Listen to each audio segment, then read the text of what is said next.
नमस्कार, आप सभी का स्वागत है भारत 24 पर। मैं हूं आपके साथ पूर्णिमा मिश्रा और हम आपके लिए लेकर आए हैं द जेसी शो।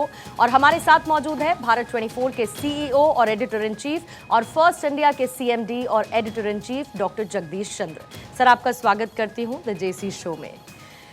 पिछले एक दशक में प्रधानमंत्री नरेंद्र मोदी ने 70 से ज्यादा विदेश यात्राएं की हैं। भारतीय विदेश नीति ने न सिर्फ देश का नक्शा बदला है बल्कि नजरिया भी बदला है। भारत की विदेश नीति ने भारत की आवाज को वो ऊंचाई दी है जिसकी दशकों से हमें तलाश थी।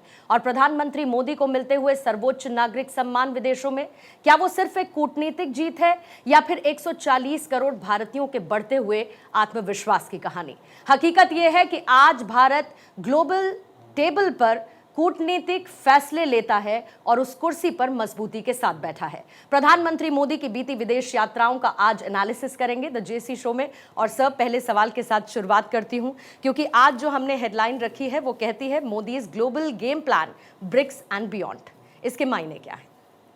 इसके मायने ये हैं कि मोदी की जो विदेश नीति है, मोदी की जो डिप्लोमेसी है, that is BRICS and beyond. एक सारे संसार में खास करके जो ग्लोबल साउथ है, ब्रिक्स कंट्रीज़ हैं, उनमें अपना नेतृत्व स्थापित करना, उनको एक अल्टरनेटिव लीडरशिप देना, उनके सुख दुख में साथ रहना, और जो वेस्ट है, वेस्ट की जो डोमिनेंस है, उसके सामने एक दीवार बन के खड़े होना, लॉजिकल दीवार, तर्क के आधार पे, मूल्यों के आधार पे, मुद्दों के आधार पे उनसे बहस करना, और ये जितना जो है गैम्बिट है जिसे हम कहते हैं, उस सारे का नेतृत्व करना, एक अल्टरनेटिव लीडरशिप जो है वो डेवलप करना।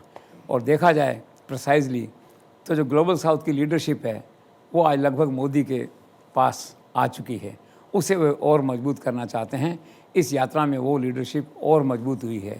इसी तरह से आज ब्रिक्स की बात करें तो निश्चित तौर पे कहा जा सकता है कि ब्रिक्स के नए हीरो हैं नरेंद्र मोदी। और तीसरा जो इम्पोर्टेंट आस्पेक्ट है उनके सामने वो ये है कि चाइना का जो रिसोर्स जो गैम्बिट है, या जो रिसोर्स का जो ब्लैकमेल है उनका, या कहिए कि रिसोर्स ओरिएंटेड जो एंगेजमेंट है, उसको तोड़ना। वो जो रेयर मिनरल्स हैं उनकी जो मोनोपोली है चाइना की, कुछ और कंट्रीज़ की, उसको तोड़ना और अपने इंटरेस्ट में, नेशनल इंटरेस्ट में उसको मोड़ना। और चौथी इंपॉर्टेंट बात यह है कि जो टेरर का मुद्दा है उसको बियॉन्ड ए पॉइंट, जिसे कहते हैं ज़ीरो टॉलरेंस ऑन टेरर, इस मुद्दे को विश्व स्तर पे ले जाना और पूरे विश्व में इस बात को कन्विंस करना, और साथ में कहना कि टेरर पे कोई डबल स्टैंडर्ड नहीं हो सकते। टेरर पे तो आपको आलोचना करनी होगी, आपकी चॉइस नहीं है, आपको कंडेम करना होगा टेरर को जो है।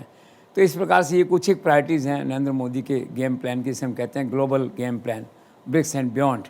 और आखिर में जो सबसे कंक्लूडिंग पॉइंट है वो है कि इन सब राष्ट्रों के साथ मिलकर वेस्ट के नेतृत्व को सॉफ्टली चुनौती देना, ये खासकर ग्लोबल साउथ के जो राष्ट्र हैं इनके हितों की रक्षा करना एक लीडर बन के। और कुछ लोगों का कहना है कि ये ब्रिक्स है, ये चाइना का गेम प्लान है, गेम फील्ड है, ये गलत है, ये नरेंद्र मोदी का गेम फील्ड है, ये नरेंद्र मोदी का गेम प्लान है। और आने वाले वर्षों में, आने वाली यात्राओं में नरेंद्र मोदी अपनी इस स्ट्रैटेजी को है और मजबूत करेंगे।